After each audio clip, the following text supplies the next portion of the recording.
Welcome back. Bulletin का बाकायदा आगाज इस अहम खबर के साथ। जुल्फिकार अली भुट्टो को फेयर ट्रायल का मौका नहीं मिला। सुप्रीम कोर्ट की जानिब से ये राय दी गई है, जुल्फिकार अली भुट्टो के फेयर ट्रायल के हक पर अमल दरामद नहीं किया गया। जुल्फिकार अली भुट्टो का ट्रायल आइन और कानून के मुताबिक नहीं हुआ। सुप्रीम कोर्ट ने जुल्फिकार अली भुट्टो की सजाए मौत के खिलाफ सदारती रेफरेंस पर राय दे दी है। सुप्रीम कोर्ट की राय सुनते वक्त बिलावल भुट्टो आपदीदा हो गए। रेफरेंस में मुकदमे के शवाहिद का जायजा नहीं ले सकते। इस्लामी उसूलों पर किसी फरीक ने मुआवनत नहीं की।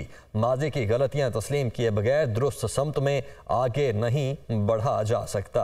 Chairman People's Party Bilawal Bhutto ने कहा कि सुप्रीम कोर्ट ने तारीखी फैसला सुनाया। अदालत ने तस्लीम किया जुल्फिकार अली भुट्टो का फेयर ट्रायल नहीं हुआ।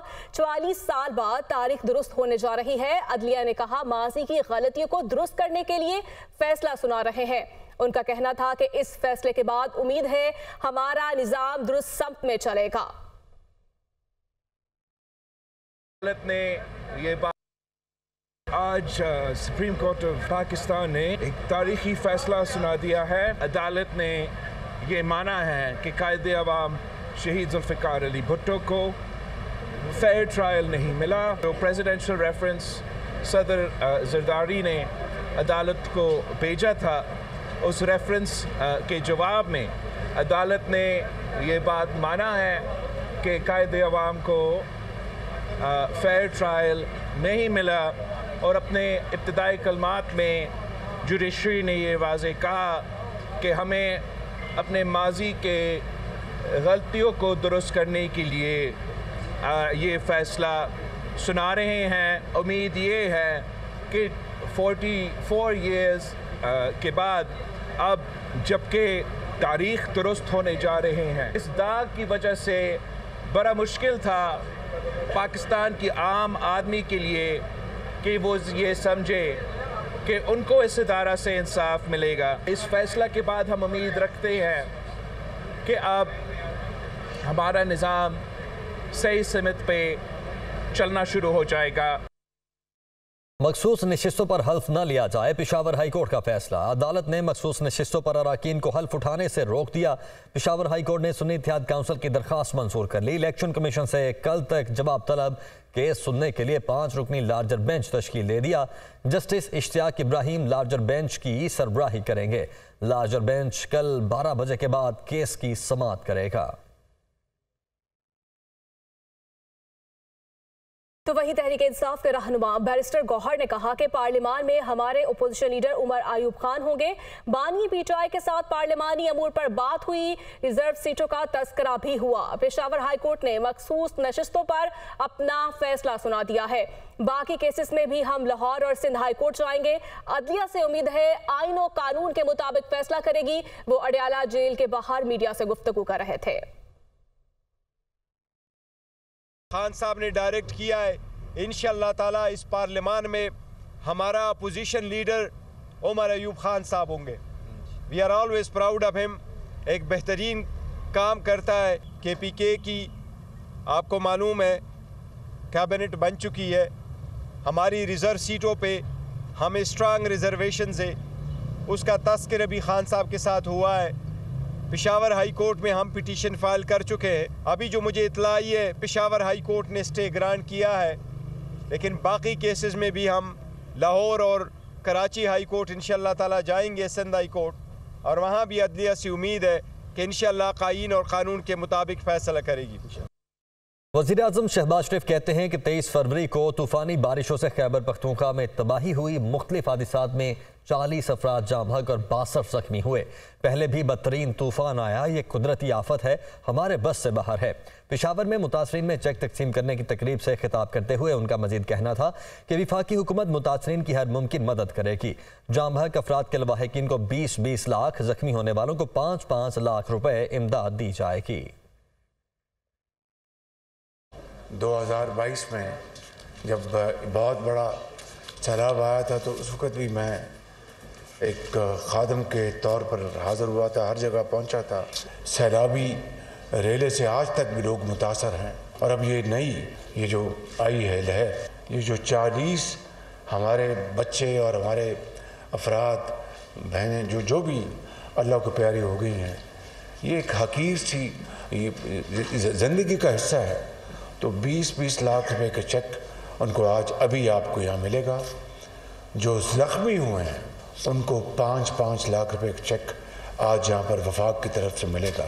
एक मुकम्मल घर जो तबाह हो गया उसको 7 लाख रुपए दिए जाएंगे और जो जुज़वी तबाह हुआ है उसको 3 लाख रुपए दिए जाएंगे। इसके लिए मैंने एक सख्ती से हदायत कर दी है कि 5 दिन में ये सारा तखमीना मुकम्मल करके 5 दिन में चेक्स आपके घरों में पहुंचने चाहिए। आगे बढ़ते हैं। Army chief general Syed Asim Munir का हैवी इंडस्ट्रीज टेक्सला का दौरा। ISPR के मुताबिक आर्मी चीफ की हैदर टैंक की तकरीब रूनुमाई में बतौर मेहमान खुसूसी शिरकत। तकरीब में चीन के सफीर और चीनी सरकारी कंपनी नौरैंको के हुक्काम भी शरीक हुए। हैदर टैंक चीनी कंपनी नौरैंको और पाकिस्तान की मुख्तलिफ सनतों के इश्तराक से तैयार किया गया। हैदर टैंक जदीद तरीन टेक्नोलॉजी, फायर पावर, तहफ़्फ़ुज़ और तदबीर की खुसूसियात का हामिल है। आर्मी चीफ को हैदर टैंक की तकनीकी सलाहियतों के बारे में तफसीली ब्रीफिंग दी गई। आर्मी चीफ ने तकनीकी संग मील की कामयाबी पर अफसरान और अफरादी कुव्वत के आज़म को सराहा। Army chief general Syed Asim Munir की आमद पर चेयरमैन HIT ने इस्तकबाल किया। पंजाब की 18 रुकनी काबीना ने हल्फ उठा लिया। मरियम औरंगजेब को सीनियर सूबाई वज़ीर पंजाब बना दिया गया। मरियम औरंगजेब को planning and development, environment, forest की वजारत दी गई। अस्मा बुखारी को इंफॉर्मेशन एंड कल्चर की वजारत दी गई है। आशिक हुसैन करमानी को महकमा ज़राअत की वजारत दी गई है, तो वहीं कासिम पीरजादा को महकमा आबाशी की वजारत दी गई है। राना सिकंदर हयात को प्राइमरी एजुकेशन की वजारत दे दी गई है। चौधरी शाफे हुसैन को महकमा इंडस्ट्रीज की वजारत दी गई है। और बात की जाए खलील ताहिर संधू की ह्यूमन राइट्स की वजारत दी गई है। शेर अली गुरचानी को माइंस एंड मिनरल की वजारत दी गई है। ख्वाजा सलमान रफ़ी को महकमा स्पेशलाइज्ड हेल्थ की वजारत दी गई है, तो वहीं ख्वाजा इमरान नज़ीर को महकमा प्राइमरी एंड सेकेंडरी हेल्थ की वजारत दी गई है। ज़िशान रफ़ीक को महकमा बल्दियात की वजारत दी गई है। वज़ीर आला पंजाब मरियम नवाज का कहना है कि सरमायाकारों को टैक्स फ्री जोन्स एक छत तले सहूलियात देंगे। चाहती हूँ पंजाब सरमायाकारी का मरकज बन जाए। सहाफ़ियों से गुफ्तगू में उनका कहना था कि काबीना में पढ़े लिखे और अहल अफराद को शामिल किया गया है। तजर्बाकार भी काबीना में शामिल हैं। दिल से अवाम की खिदमत करेंगे। नवाज शरीफ और शहबाज शरीफ की खिदमत निकाल दें तो पीछे खंडर बचता है। पंजाब का जो भी पंजाब में इन्वेस्ट करना चाहता है नेशनली, दूसरे मुल्कों के लिए भी हम एक पूरा पैकेज बना रहे हैं जिसमें हम उनको इंसेंटिव्स देंगे, टैक्स फ्री जोन्स देंगे, उनको अंडर वन रूफ सारी सर्विसेज मिलेंगी, कोई रेड टेपिज्म नहीं होगा। और मैं ये चाहती हूँ कि पंजाब इन्वेस्टमेंट का हब बने, लोग अपनी इन्वेस्टमेंट लेके आएँ। ये मेरा पूरा ख्वाब है जिसको इंशाअल्लाह ताला हम बहुत जल्द। खैबर पख्तूनख्वा काबीना की तकरीब हल्फ बर्दारी, 15 वुज़रा ने हल्फ उठा लिया। गवर्नर खैबर पख्तूनख्वा हाजी गुलाम अली ने वुज़रा से हल्फ लिया। हल्फ उठाने वालों में अरशद अयूब, शकील अहमद, फजल हकीम खान शामिल है। मोहम्मद अदनान, आकिबुल्ला, मोहम्मद सज्जाद, मीना खान, फजल शकूर ने हल्फ उठाया है। नज़ीर अहमद अब्बासी, पख्तूनयार, आफ्ताब आलम, खलीकुर रहमान ने भी हल्फ उठा लिया है, तो वहीं सैयद कासिम अली शाह, फैसल खान तरकई, मोहम्मद जाहिर शाह तूर ने भी हल्फ उठाया है। गवर्नर खैबर पख्तूनख्वा हाजी गुलाम अली की सूबाई वुज़रा को मुबारकबाद। अवाम के मैंडेट पर हमला किया गया, भोंडे तरीके से धांधली की गई। इलेक्शन कमीशन ने जहां 73 उसको 173 वोट कर दिया। अब शक और शुबे की कोई गुंजाइश नहीं रह जाती। इलेक्शन कमीशन ने धांधली करके बचकाना हरकत की। सलमान अकरम राजा की दीगर PTI रहनुमाओं के हमराह इस्लामाबाद में न्यूज़ कॉन्फ्रेंस।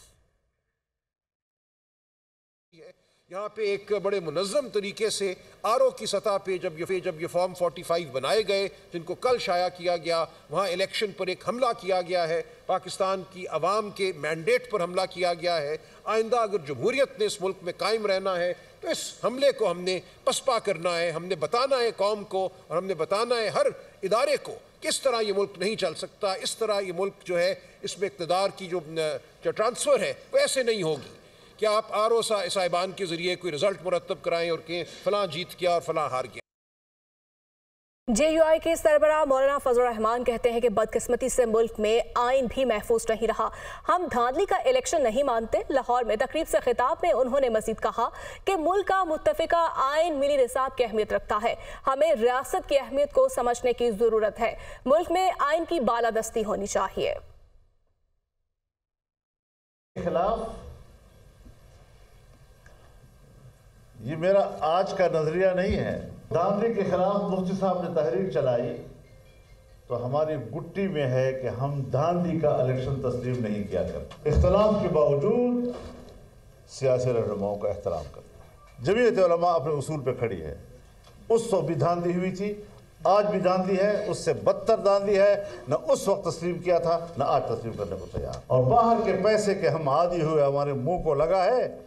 आज तक हम बाहर के कर्जे के बगैर अपने वसाइल पर मुल्क को चलाने के काबिल नहीं हुए।